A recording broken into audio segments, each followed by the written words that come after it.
So the music industry as we knew it 10 years ago is officially dead. Good music isn't enough anymore to make a full-time living from your passion. You need other skills such as storytelling, personal branding, marketing, and focus. As a YouTuber myself, I love watching YouTube videos to learn about all those topics, but if I'm honest, what really made the difference and was the most influential for me were books. 7 of them to be exact. So in this video, I want to share with you what those 7 books are, what they will teach you, and how your music career will benefit from them. Starting with a very easy one, Still Like an Artist by Austin Kleon. It's super small, it's a fast read, and it's very visual. This book is basically a manifesto for creativity in the digital world, and it talks about 10 principles to build a more creative life and finding inspiration as an artist. The main idea of this book is that at this point, nothing is original. Everything is somewhat copied or gathered influence from other people's work, and that's what he talks about, that you need to school yourself through other people's work.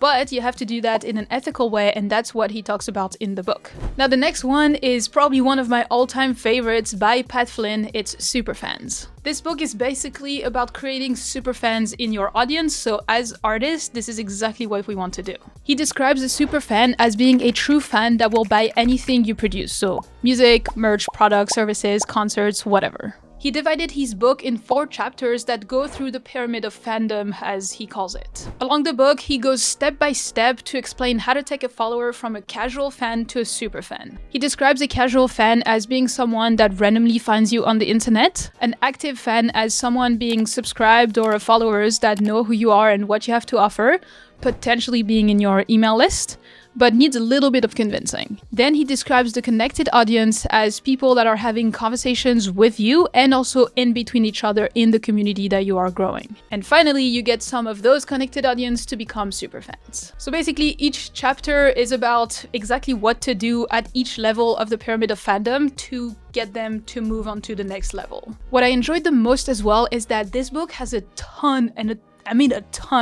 of actionable steps and exercises at the end of each chapter. And those are exercises that you could do immediately. For example, you could send a short personalized video or voice message to your followers instead of a text so that you can stand out a little bit. Or you could ask on your social media page which song you should release next. The idea is to let your followers decide and to actually go through with it. As you can see, I took a bunch of notes. It was an amazing book. So yeah, if you're growing your fan base online, start by this one. Alright, the next one is Storyworthy by Matthew Dix. I suck at storytelling. English is not my native language, so I have often defaulting to as you can see, I'm always defaulting to like basic poor English language.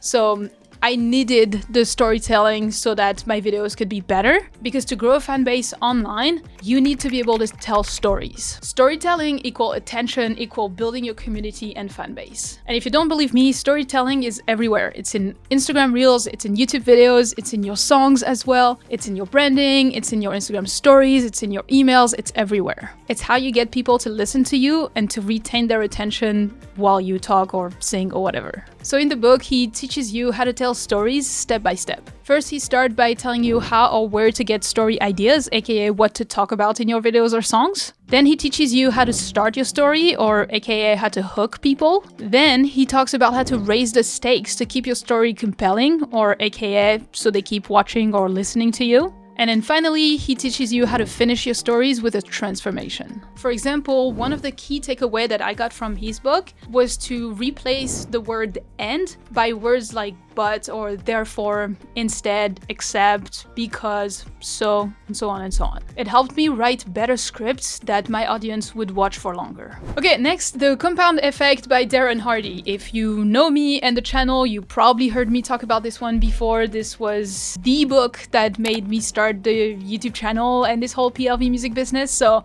it's one that had the most impact on me. It says jumpstart your income, your life, your success. It couldn't be more true. But basically, the main idea is that step by step, day by day, your choices will shape your actions until they become habits where practice makes them permanent. And I'm the living proof that it's true, because I took a lot of notes. There's a lot of actionable steps, which I did take at the time. It was end of 2020, beginning 2021. And I'm still doing those habits that I then developed at the time. So as you can see, 1% every day, and it compounded, and now I'm doing much better. What I like the most as well is that this book really helps to focus, but not to focus in a productive way, but in a creative way. What I mean by this is that as creatives, we have new ideas every day, new endeavors that we want to pursue every week. So it's really hard for us to focus on just one thing to become really great at it. So understanding that showing up even 5 minutes per day on one thing will create better results than changing every week or month was very beneficial for me. So in conclusion, this book helped me jumpstart that momentum that I needed with the action steps, and I couldn't be more grateful for that book. So if you are struggling with all this, read it. And also put in the actions, otherwise it's just useless.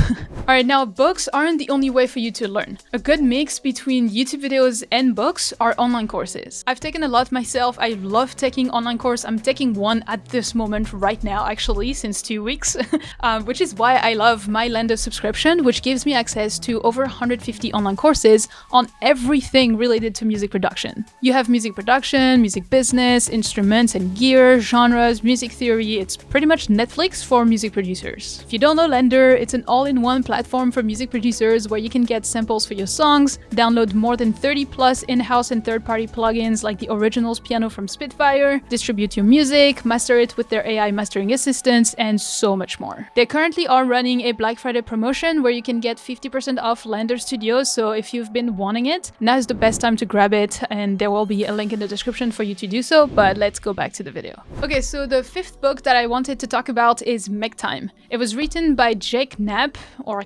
and John Zeratsky? I think that's how you pronounce it.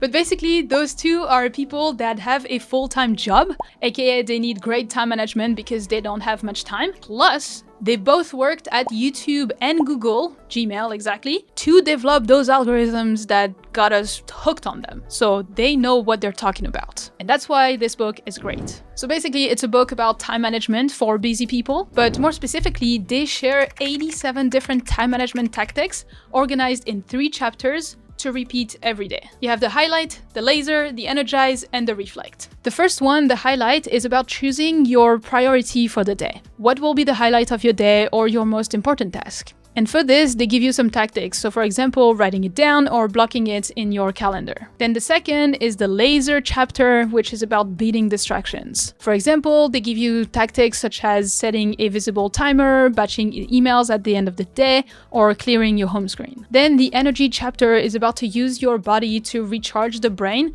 and turn moments that might be lost to physical or mental fatigue into usable time for your highlights. For example, leaving your headphones at home if you go on a walk, or eating without screens. When I was reading the book, I took note of all those tactics depending on the chapter, and I just tried them one by one. I put little asterisks to see which ones I wanted to try and which ones I liked. And the idea is just make a list of the ones you like, try them out, keep the ones that you do like and that works for you, and trash the rest. What is cool as well is that this book comes with an app called Make Time here. And as you can see, it's separated into the same 3 chapters, so like highlight, laser, and reflect. So every day you enter your highlight. For today, for me, it's gonna be writing the rest of the lessons for the sponsorship course. Ding! So I clicked done, and now I have to put it in my calendar. So I'm gonna write this afternoon, right after lunch, so at 2 p.m. There you go, it's in my calendar. Set highlight time, bam. Now when I start my highlight, I go to the laser tab, and I have a visible timer, which is one of the techniques that they recommend and one that works a lot for me. So for example, I think it's gonna take me 30 minutes, so I put 30 minutes, and I would just put it here in front of me while I do the task, because when you see the timer go down, you're just more focused. You're not gonna like check your emails, check Instagram, grab your phone or things like that.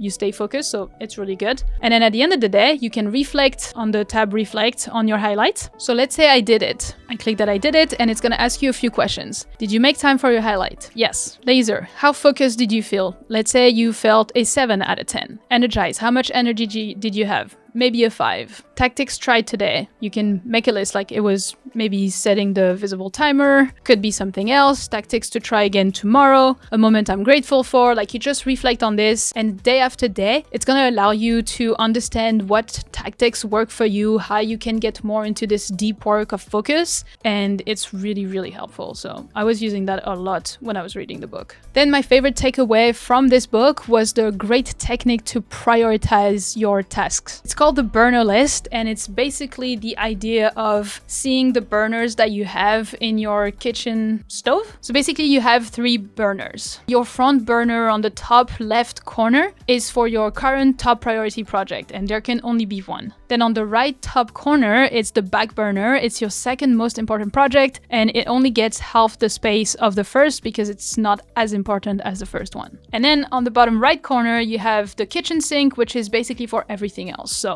for example, for me, my front burner right now is the music creator. My back burner are the YouTube videos, and the kitchen sink is everything like fulfillment of client projects, emails, admin, website updates, stuff like that. So if you're struggling a little bit to prioritize your tasks list, this is a great way to do so. Also helps you to stay focused. All right, the next one, number 6, is Deep Work by Cal Newport. This book is about the rules for success in a distracted world. And as you know, focus is something that is extremely needed in this day and age. So basically, he starts by talking about 2 different types of work. There is shallow work and there is deep work. Shallow work is anything that only takes a little bit of time and focus. It could be replying to emails in your inbox, responding to DMs and comments, listening to the same loop on repeat, scrolling YouTube feed. And then deep work is something where you only focus on one thing, free of distractions. So it could be things like producing a song, learning a new mixing technique, editing your next YouTube video, drafting a launch plan for your new sample pack. And the main idea of this book is that our increasing distraction and focus on shallow work creates opportunities for those still capable of doing deep work.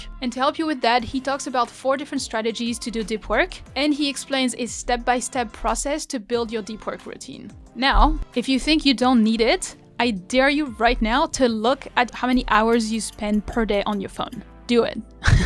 I guarantee that it's way more than you think. So if you want to be better than 95% of people trying to do the same thing that you do, learn to focus, do deep work, and you'll be much more successful on your goals. All right, now the last one and my favorite on the list, .com Secrets by Russell Brunson. Now where to start? This book is massive, first of all, but it's a PhD on its own about online sales and marketing. It is that good. Now, if you pick it up, don't expect to read it fast. I'm still going through it because I'm implementing step by step all the exercises that he talks about, so it takes a while. I honestly read it on the side of other books. Now, I won't go too much into details because there is so much to talk about and it would just overwhelm you, but a bunch of concepts are taught that you really need if you want to monetize your music online. He talks about how to create a compelling offer, he talks about the attractive character, he talks about the value ladder, he talks about the sales funnels, and honestly, if none of those concepts make sense to you, you need to read that book. Plus, as I was saying, there's a bunch of exercises, templates, scripts, so you can immediately put it to use and it's super useful. If you want to read any of those books, they will all be linked in the description, along with the link to grab your Lenda subscription if you want to access their online courses, which, as a reminder, they are currently running a 50% sale on their subscription for Black Friday, so if you were thinking about it, now is the best time to do it. Now, for more resources for your music career, you can watch this playlist next, but in the meantime, keep learning and I'll see you in the next one. Blah. Blah. Blup. Blup. Blup. Blup. Blup. Song you should read net. Oh my god. What the? Oh my god, my accent. I cannot say any word in English. Ça va pas du tout.